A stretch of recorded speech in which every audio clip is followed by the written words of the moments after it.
tonight. Could have been anywhere in the world, but you're here with me. I appreciate that. Ho! I know what you're thinking, Super Mario's let himself go.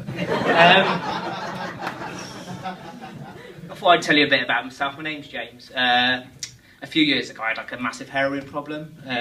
I'd put on 4 stone and kept dressing up as Wonder Woman. I basically had a bit of a wobble. Also, my therapist had a really fucking major meltdown. And I think this has probably come from my childhood, really, where I was actually nicknamed Lucky. It's because I was born after my dad had a vasectomy. And so I wasn't really planned or loved, really. And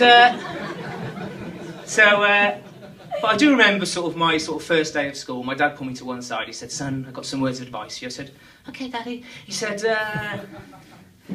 "Please don't put the family's name in any shame at that school. Uncle Frank used to work there and he got sacked for being a bit too hands-on."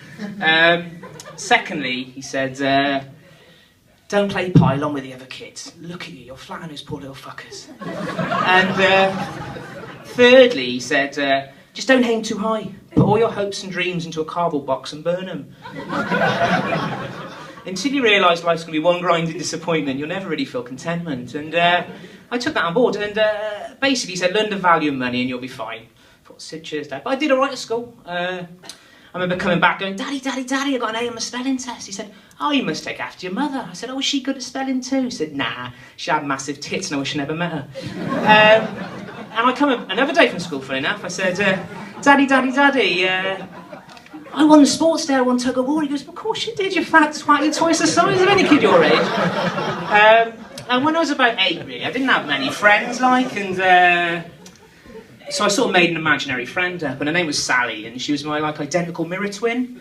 And I used to sort of tuck my cock and balls between the legs and sort of talk in the mirror quite a bit. And we got on great, and we used to we made a pop group up. We were called Wrong Reflection, and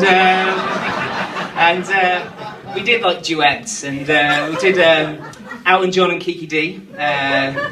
We'd always argue it was going to be Kiki, but she'd always get her own way, wouldn't she?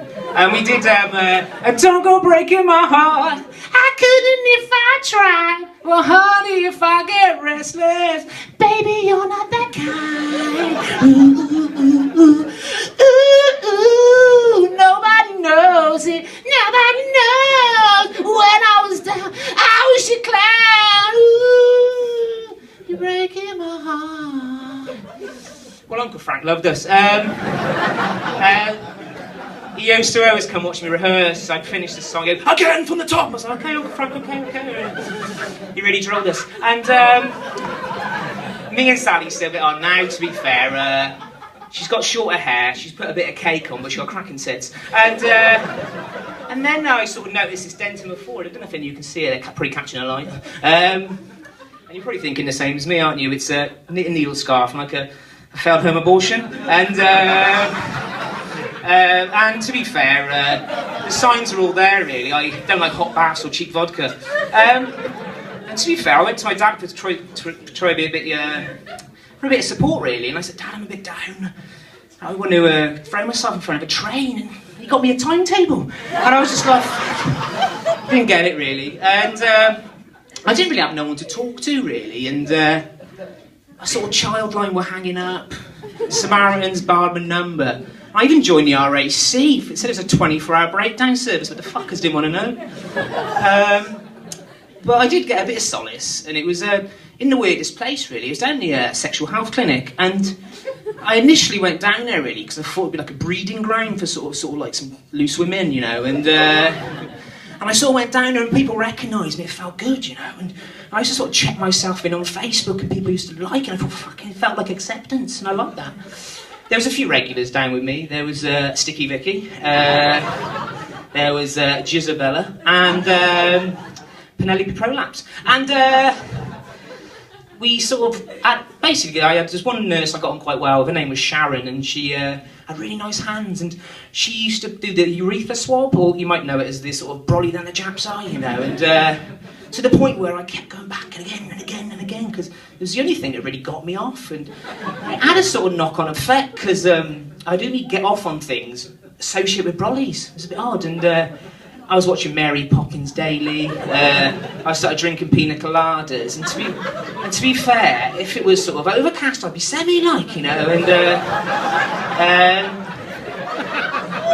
And because of this sort of fairly niche sexual desire, I had a bit of a sort of, what can you describe as like an arid spell, really, on the sort of lady front, and.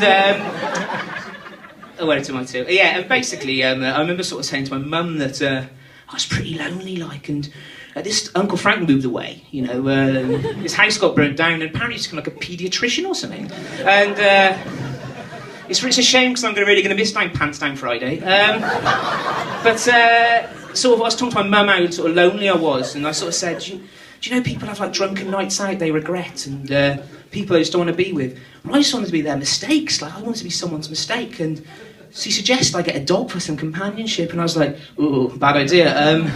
I'm going to try and fuck it, and I just don't want to be that person, but I can speak dog, you know, I know it's woof, one woof for yes, and woof, woof, woof, ow, ow, ow, ow, ow, ow, ow, for no. But I did get myself a hamster though, and if anything, I love it too much, you know, it's had a really profound effect on my colon, and I decided I wanted to get something a bit more serious. I wanted to get a girlfriend. I wanted to be like everyone else, you know. So I went on a dating website, and I know I'm not ticking many boxes, but I've got a few strengths, you know. I'm very considerate. I apologise straight after sex. Well, after their tears of disappointment. Secondly, I love foreign cinema. I'm a big fan of the Japanese bukkake epic. I love a bit of hentai. I love a German Scheiße movie. My favourite being Toilet Man 4. Any Toilet Man 4 fans in the house? I've not seen the first three, but I get the general narrative. The boy likes getting shit-faced. And I really love my family. You know, I've got one cousin who's horny as fuck. And I wanted to meet a girl, basically, who was sweet, caring, and looking for new experiences. But really, I wanted a girl like, with low self-esteem, low morals, and low IQ, really. And I met a girl, and her name was... on there was Crazy Girl 69. I thought, oh, excellent. A little bit of a liver, a bit mucky, like. We met. Turns out she was born in 1969, and she'd been sectioned twice. Sectioned twice. But yes, we went out for a while, and we had relations. Yeah, sexual, but she touched me where I wee, and we got on like a house on fire, you know. It was devastating. She took all my possessions and suffocated the life out of me. So we split up, really. There was a couple of things. She left a little note on the fridge, and she said, James, however many times you insist, you cannot bring any type of lubricant, plastic tube, and all that hamster to bed. I was like, fuck, it was my fucking house.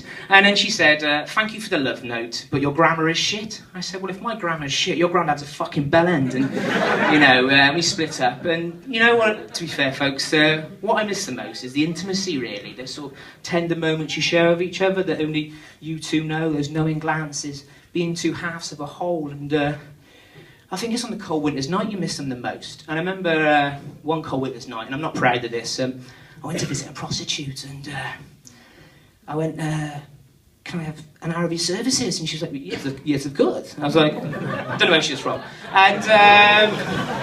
And she said, what service do you want? I said, I just want you to hold me, really, just hold me tight. And I was like, she's like, yeah, it's a good gig for me, like. She changed her voice. So yes, we went there, and I sort of got into bed. I got in the fetal position, and she sort of nestled in behind me, and just the breath on the back of her neck was just, it was beautiful. And I sobbed for like 5 minutes, and you know, it was beautiful. I was sobbing, and it's pathetic, isn't it? But to be fair, after 5 minutes, I got fucking bored and ended up just chucking one in her ass. Like, I paid for the hour, and if anything, my daddy taught me was the value of money. Well, that's me, guys. Thanks for listening tonight, and you've really made one of my dreams come true. If any of you want to make another one of my dreams come true, if you look a little bit like Katy Perry, I've got a sheet of Perspex, a high-fibre diet, and some industrial strength cleaner.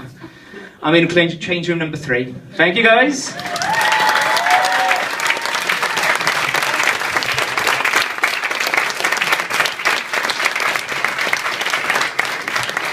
James Ryan.